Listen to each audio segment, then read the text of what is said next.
So ito ang tinatawag na kulangot. From Baguio? Kulangot from Baguio. Paano? Hindi ko alam. Buksan mo. Ito. Ano ba ito? Ito ba yan? Yeah. Ayaw mo pa to? Shoot mo muna sa akin yung...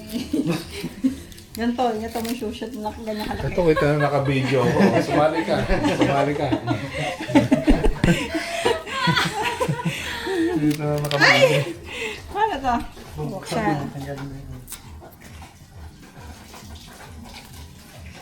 Ba't tinawag na kulangot? Ano? Hindi ganyan na kulat. Ganito. Talaga. Itong ganito. Hindi, ito gamit ko eh. Ay! Ay! Yak.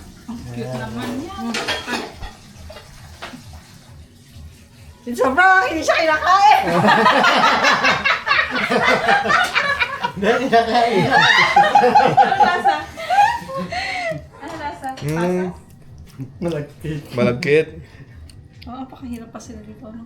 Siguro, ano bang ginagawa nila? Ano na siya rito? Pinaggaganon lang pala siya. Hindi naman sa loob. Tanggalin mo yan. Hindi ko sabihin Parang dito pan siya. lang pala siya, Latik.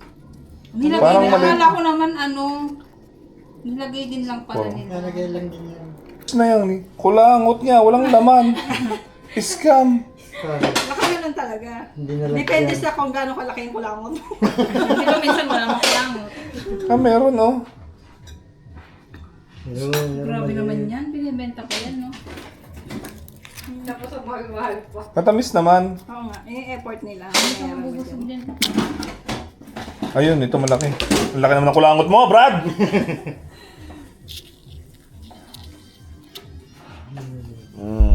Tingnan natin kung kakain yung isa kong bonjing dito. Kaiser, taste this one. I'm taking a video. This is tastes only. How does it taste? Is it sweet?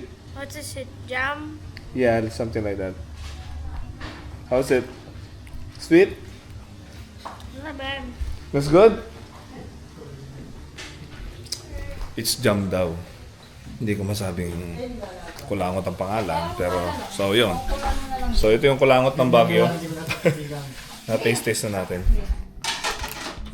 Kaiser, come here. Let's get your reaction. How does it taste, my son? How does it taste? Not bad. You finish it? You know what they call it? What? It's kulangot.